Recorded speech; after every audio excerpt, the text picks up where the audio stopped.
লাইলাতুল কদর প্রথমত আমরা মনে রাখবো এটা হচ্ছে রমজান মাসে। সূরা কদরের 1 নম্বর আয়াতে আল্লাহ বলছেন, ইন্না আনসালনাহু ফি লাইলাতিল কদর, নিশ্চয়ই আমরা কুরআন নাজিল করেছি লাইলাতুল কদরে।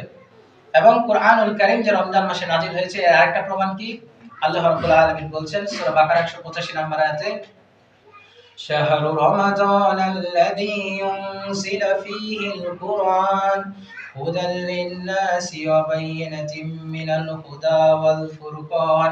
রমজান মাস হলো সেই মাস যাতে নাজিল করা হয়েছে কুরআন, যা মানুষের জন্য হেদায়েত স্বরূপ এবং সত্য মিথ্যার পার্থক্য করে।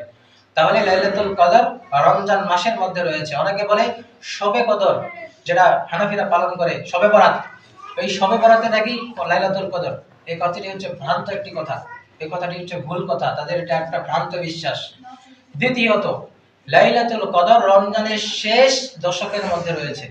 সহিহ বুখারী 2021 নম্বর হাদিস, قال رسول الله صلى الله عليه وسلم التمسوها في العشر الاواخر من رمضان ليلة قدره, তোমরা রমজানের শেষ দশকে লাইলাতুল কদরকে অন্বেষণ করো।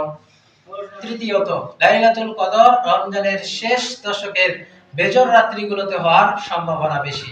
সহিহ বুখারী 2017 নম্বর হাদিস, قال رسول الله صلى الله عليه وسلم তাহাররা লাইলাতুল কদরিহি ফিল ওয়াইতরি মিনাল আশরিল আওয়াখির মিন রমাদান, তোমরা লাইলাতুল কদরকে রমজান মাসের শেষ দশকের বেজর রাত্রিগুলোতে অন্বেষণ করো। 4 নাম্বার, রমজান মাসের শেষ দশকের শেষ 7 দিনের মধ্যে লাইলাতুল কদর হওয়ার সম্ভাবনা বেশি।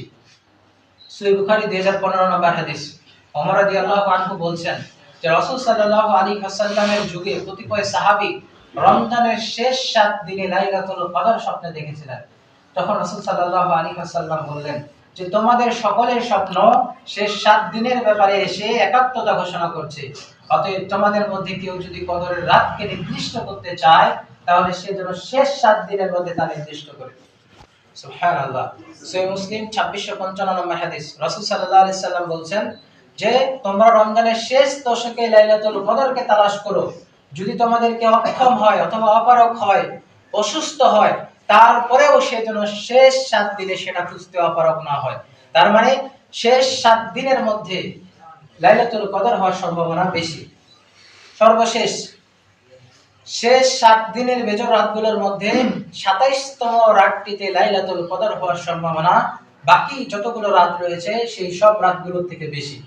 সহিহ মুসলিম 1670 নম্বর হাদিস, উবাই ইবনে কাব রাদিয়াল্লাহু আনহু থেকে বর্ণিত, তিনি বলেন আল্লাহর কসম আমি অবশ্যই এই রাতটিকে চিনি যেই রাতটিতে কিয়াম করার কথা রাসূল সাল্লাল্লাহু আলাইহি সাল্লাম আমাদেরকে নির্দেশ প্রদান করেছেন, আর তা হলো রমজানের 27তম রাত। তার মানে রমজানের 27তম রাতটা বাকি যে রাতগুলো রয়েছে এই রাতগুলোর থেকে লাইলাতুল কদর হওয়ার সম্ভাবনার দিক দিয়ে এগিয়ে রয়েছে।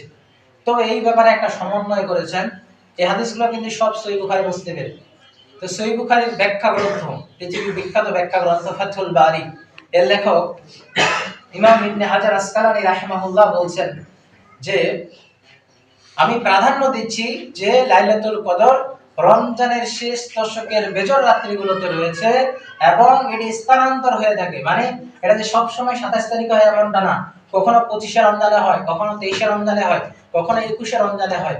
তো কাজেই আমাদের পরামর্শ এটাই থাকবে, কেউ যদি লাইলাতুল কদরকে অন্বেষণ করতে চায়, পেতে চায়, তাহলে তার 1 নম্বর কাজ হবে রমজানের শেষ দশকের 10টি রাতই লাইলাতুল কদরকে অন্বেষণ করা, এবং যদি সম্ভবপর হয় তাহলে ইতিকাফ থাকা। কারণ যারা ইতিকাফ থাকে তাদের এটার সম্ভাবনা বেশি থাকে যে তারা লাইলাতুল কদর এর মর্যাদা লাভ করবে, লাইলাতুল কদর লাভে সৌভাগ্য লাভ করবে। তো আলহামদুলিল্লাহ আপনাদের 2 জন ব্যক্তি ইতিকাফ রয়েছে, আমরা দোয়া করি আল্লাহ রাব্বুল আলামিন তাদেরকে লাইলাতুল কদর পাওয়ার তৌফিক দান করুক, আমিন। এবং আমাদের সকলকে লাইলাতুল কদর পাওয়ার সৌভাগ্য দান করুক, আমিন।